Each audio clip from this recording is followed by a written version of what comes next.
Assalamualaikum warahmatullahi wabarakatuh. Alhamdulillahirrabbilalamin. Kita kembali bertemu pada mata kuliah Ulumul Quran, di mana pada kesempatan kali ini saya Sylvia dan rekan saya Imafil Kurnia Saadah akan membahas tentang Amthalul Quran. Terdapat 4 poin pembahasan. Yang pertama, definisi dari Amthalul Quran itu sendiri. Yang kedua, bentuk-bentuk Amthalul Quran. Yang ketiga, ciri-cirinya. Dan yang terakhir, faedah mempelajari Amthalul Quran. Oke, kita langsung pada pembahasannya.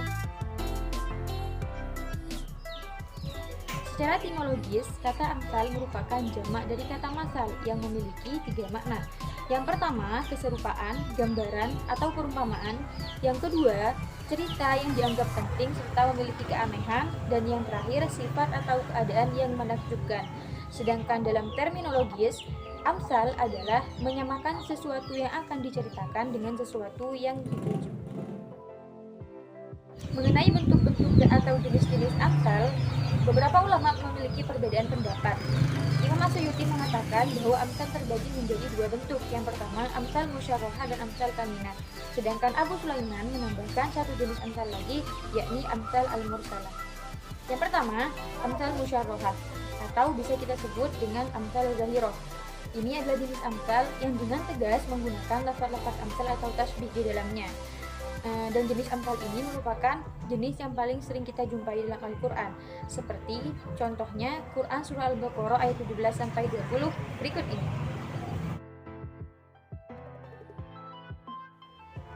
Dapat kita amati bahwa dalam ayat tersebut terdapat jenis amsal yang pertama, yakni amsal musyarrahah atau zahirah. Artinya secara jelas lafaz tersebut menggunakan kata amsal. Seperti yang sudah kita lihat bersama di awal ayat, terdapat kata masaluhum kamatsalil ladzi istawqada nara ila akhirih.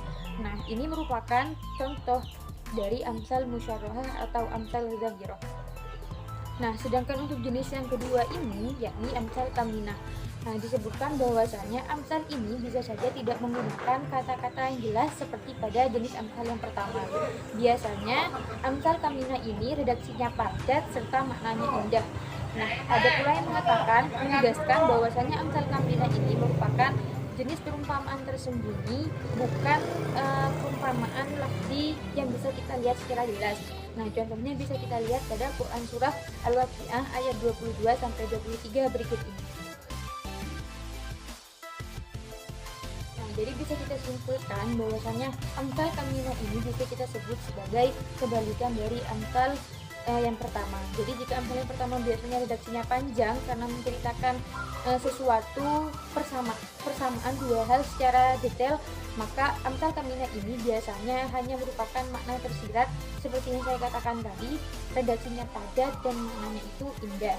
Nah, ada pula yang mengatakan bahwa perbedaan antara kedua amsal ini, bahwa amsal yang pertama itu Allah mengibaratkan sesuatu dengan sesuatu lain yang bisa saja terjadi di kehidupan manusia atau akan terjadi. Sedangkan amsal kaminah ini perumpamaannya seperti mustahil untuk terjadi, seperti itu. Baiklah, kita lanjut pada poin ketiga. Ciri amsalul Al-Quran. Sami'at Az-Zain mengemukakan bahwa amsal Al-Quran memiliki ciri-ciri spesifik yang menonjol, yaitu satu, amsal Al-Quran kadang-kadang bersifat hakiki, menggambarkan fakta yang sebenarnya, dan kadang-kadang bersifat fardi, ilustratif. Contohnya, kama mataluhu fi dhulumat, kadzalika yadribu Allahu lin-nas amsalahum. Sementara amsal yang fardi biasanya diungkapkan dalam bentuk tasybih, penyerupaan. Contohnya, matalul ladina hamilu taurata tsumma lam yahmiluha kamatsalil himari yahmilu asfara. Dua, di antara ciri-ciri spesifik amsal Al-Quran adalah qiyas tamtsili. Contohnya, ya ayyuhalladzina amanu jatanibu katsiran minadh-dhanni inna ba'dadh-dhanni wala tajassasu wala yaghtab ba'dukum ba'dha ayuhibbu ahadukum an ya'kula lahma akhihi maytan wa fakarihtumuh wattaqullaha innallaha tawwabur rahim. 3. Amsal Al-Quran memiliki 2 ciri atau aspek, yaitu yang tersurat dan yang tersirat. Matsal yang tersurat adalah matsal yang jelas eksplisit dengan kata matsal. Contohnya, matsaluhum kamatsalil ladzi istawqada nara falamma adaa'at ma hawlahu dhahaba Allahu bi nurihim wa tarakahu fi dhulumatin la yubsirun. Sedangkan matsal yang tersirat ialah yang tidak eksplisit dengan kata matsal. Contohnya, la faridu wala qawamin baina dzalik wa la yahdu illa fajiran kafara bal kadzabu bima lam yahdu yaumi. 4. Kehebatan lain dari Amsal Al-Quran adalah sebagian ayatnya telah berlaku di masyarakat sebagai peribahasa yang telah dikenal, seperti firman Allah Al-ana hasbusal haq kullu hisbin bima ladaihim farihun. 5. Spesifikasi lainnya ialah Amsal Al-Quran bersifat mutlaqah dengan pengertian bersifat menyeluruh dan tidak hanya bersifat parsial atau sebagainya.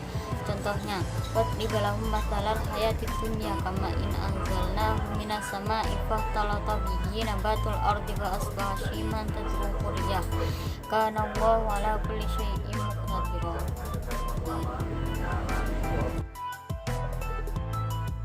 Kaidah Amsalul Al-Quran. Al-Khattan menjelaskan 8 kaidah adanya amsal dalam Al-Quran, yaitu 1. Menonjolkan sesuatu yang hanya dapat dijangkau dengan akal menjadi bentuk konkret yang dapat dirasakan atau difahami oleh indera manusia. Contohnya dalam surat Al-Baqarah ayat 264. Allah membuat masal bagi keadaan orang yang menafkahkan harta dengan riya, di mana ia tidak akan mendapatkan pahala sedikit pun dari berbuatannya itu.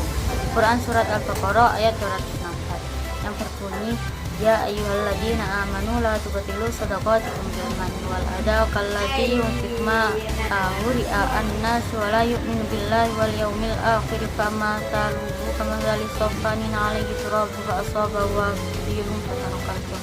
2. Meningkatkan hakikat dari mengemukakan sesuatu yang tak nampak menjadi sesuatu yang seakan-akan nampak. Contohnya Quran surat Al-Baqarah ayat 275 yang berbunyi, alladzina yaquluna riba la yaqumuna illa kama yaqumul ladzi yatakhabbatuhu syaitan minal mas. Artinya, orang-orang yang makan mengambil riba tidak dapat berdiri melainkan seperti berdirinya orang yang kemasukan syaitan lantaran tekanan penyakit. 3. Mengumpulkan makna yang menarik dan indah dalam ungkapan yang padat, seperti dalam Amsal Kaminah dan Amsal Mursalah dalam ayat-ayat di atas. 4. Memotivasi orang yang mengikuti atau mencontoh perbuatan baik seperti apa yang digambarkan dalam Amsal.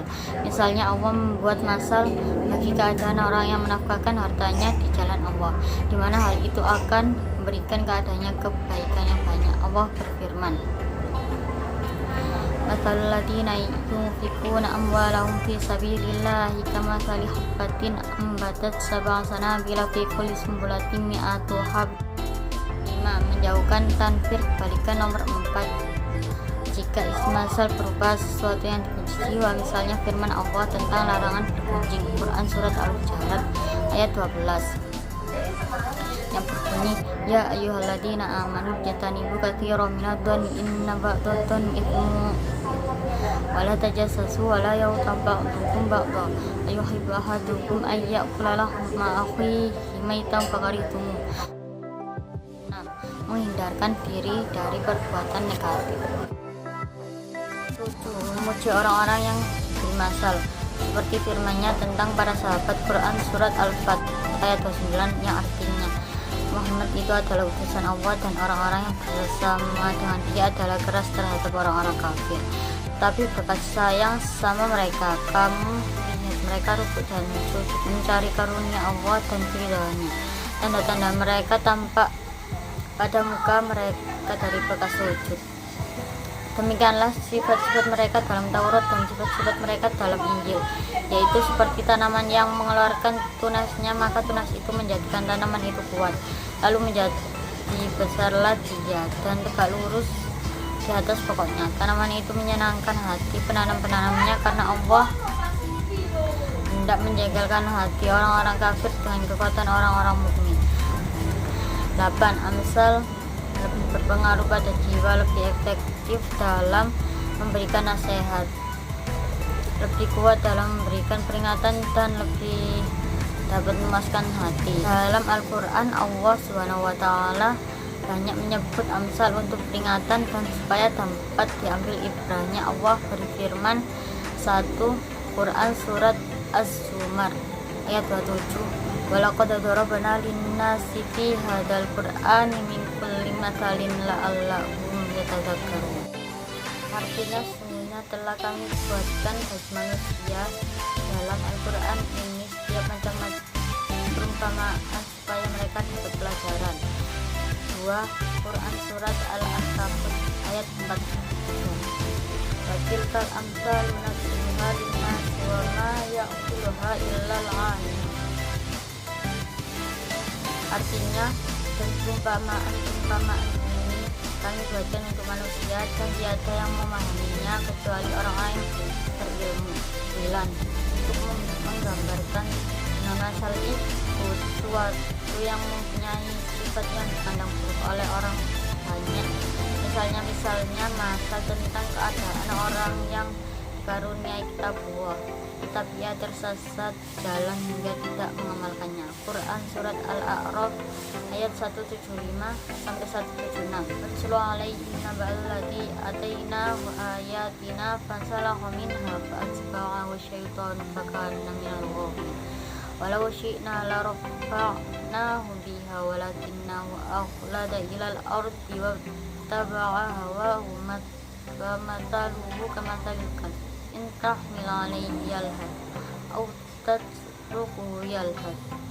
Dzalika mathalul qaumil ladzina kadzdzabu bi ayatina faqasil qasasa la'allahum yatafakkarun. 10. Memberikan kesempatan kepada setiap budaya dan juga bagi nalar para cendekiawan untuk menafsirkan dan mengaktualisasikan diri dalam wadah nilai-nilai universalnya. Sekian dari kami. Bila ada salah kata, mohon dimaafkan. Wassalamualaikum warahmatullahi wabarakatuh.